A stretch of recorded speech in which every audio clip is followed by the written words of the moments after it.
Emma by Jane Austen. Chapter 3. Mr. Woodhouse was fond of society in his own way. He liked very much to have his friends come and see him, and from various united causes, from his long residence at Hartfield, and his good nature, from his fortune, his house, and his daughter, he could command the visits of his own little circle in a great measure as he liked. He had not much intercourse with any families beyond that circle. His horror of late hours and large dinner parties made him unfit for any acquaintance but such as would visit him on his own terms. Fortunately for him, Highbury, including Randalls in the same parish, and Donwell Abbey in the parish adjoining, the seat of Mr. Knightley, comprehended many such. Not unfrequently, through Emma's persuasion, he had some of the chosen and the best to dine with him. But evening parties were what he preferred, and unless he fancied himself at any time unequal to company, there was scarcely an evening in the week in which Emma could not make up a card-table for him. Real long-standing regard brought the Westons and Mr. Knightley, and by Mr. Elton, a young man living alone without liking it, the privilege of exchanging any vacant evening of his own blank solitude for the elegancies and society of Mr. Woodhouse's drawing-room, and the smiles of his lovely daughter, was in no danger of being thrown away. After these came a second set, among the most come-at-able of whom were Mrs. and Miss Bates and Mrs. Goddard, three ladies almost always at the service of an invitation from Hartfield, and who were fetched and carried home so often that Mr. Woodhouse thought it no hardship for either James or the horses. Had it taken place only once a year, it would have been a grievance. Mrs. Bates, the widow of a former vicar of Highbury, was a very old lady, almost past everything but tea. She lived with her single daughter in a very small way, and was considered with all the regard and respect which a harmless old lady under such untoward circumstances can excite. Her daughter enjoyed a most uncommon degree of popularity for a woman neither young, handsome, rich, nor married. Miss Bates stood in the very worst predicament in the world for having much of the public favour, and she had no intellectual superiority to make atonement to herself, or frighten those who might hate her into outward respect. She had never boasted either beauty or cleverness. Her youth had passed without distinction, and her middle of life was devoted to the care of a failing mother, and the endeavour to make a small income go as far as possible. And yet she was a happy woman, and a woman whom no one named without good will.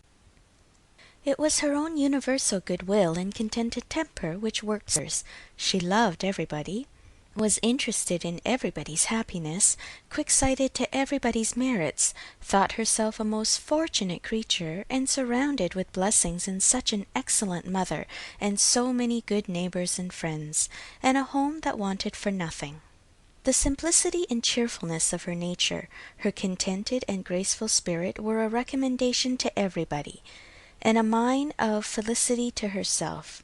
She was a great talker upon little matters, which exactly suited Mr. Woodhouse, full of trivial communications and harmless gossip. Mrs. Goddard was the mistress of a school, not of a seminary or an establishment or anything which professed, in long sentences of refined nonsense, to combine liberal acquirements with elegant morality, upon new principles and new systems, and where young ladies for enormous pay might be screwed out of health and into vanity, but a real honest old-fashioned boarding-school, where a reasonable quantity of accomplishments were sold at a reasonable price, and where girls might be sent to be out of the way and scramble themselves into a little education without any danger of coming back prodigies. Mrs. Goddard's school was in high repute, and very deservedly, for Highbury was reckoned a particularly healthy spot.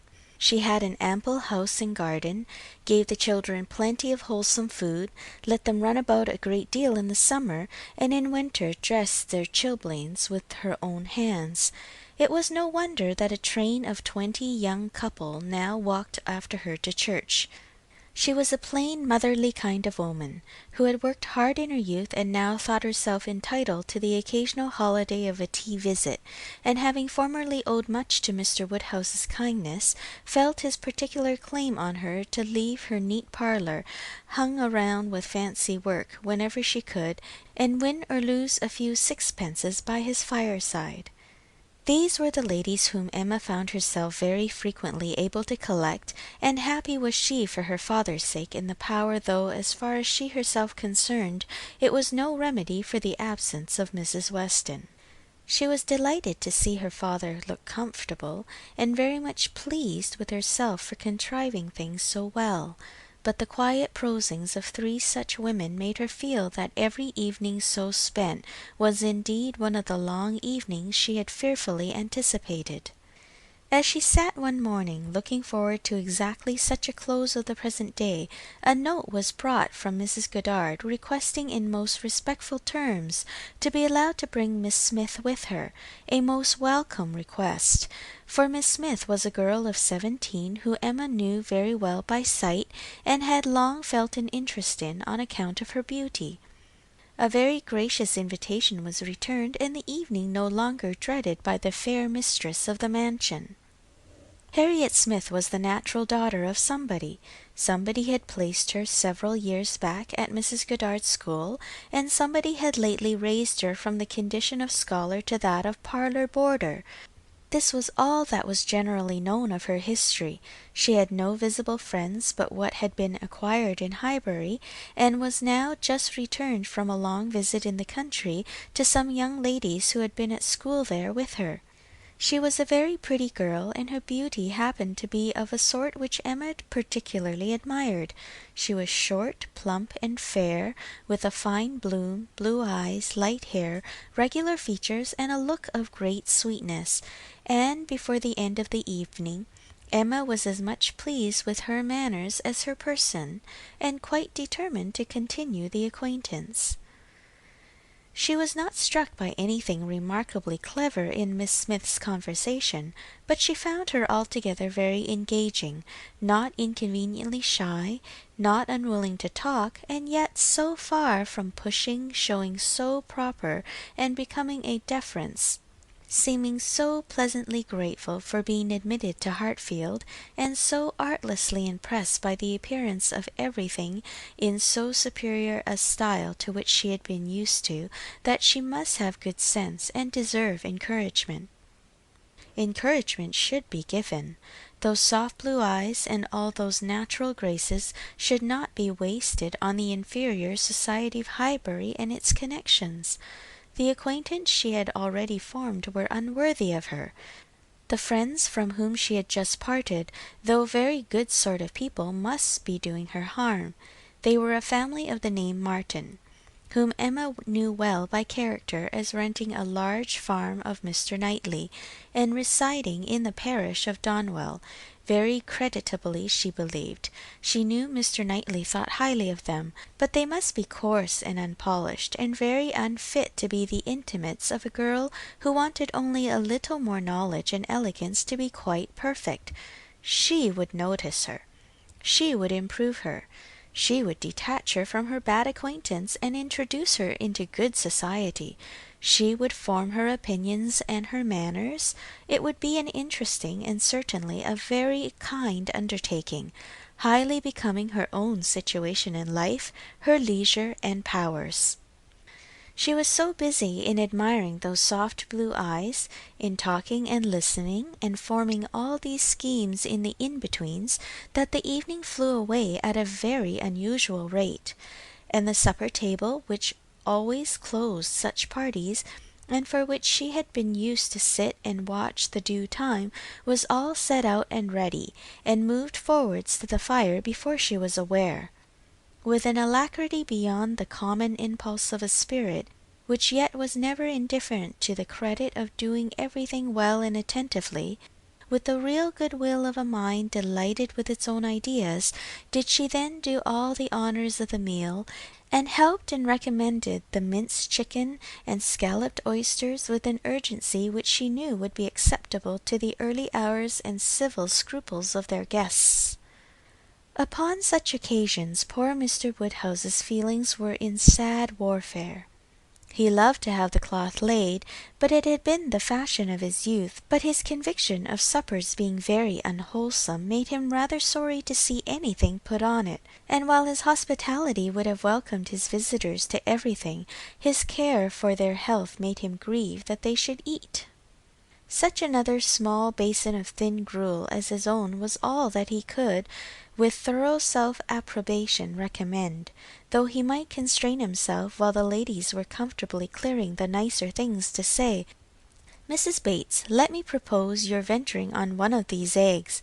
An egg boiled very soft is not unwholesome. Surly recommended boiling an egg better than anybody. I would not recommend an egg boiled by anybody else, but you need not be afraid they are very small. You see, one of our small eggs will not hurt you. Miss Bates, let Emma help you to a little bite of tart, a very little bit. Ours are all apple tarts. You need not be afraid of unwholesome preserves here. I do not advise the custard. Mrs. Goddard, what say you to half a glass of wine, a small half glass, put into a tumbler of water? I do not think it could disagree with you." Emma allowed her father to talk, but supplied her visitors in a much more satisfactory style, and on the present evening had particular pleasure in sending them away happy. The happiness of Miss Smith was quite equal to her intentions.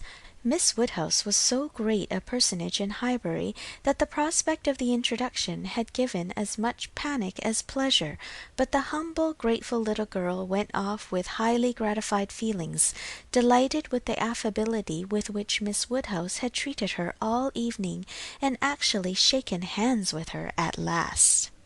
To see the next part of this beautiful novel, which will be published soon, click the like button now.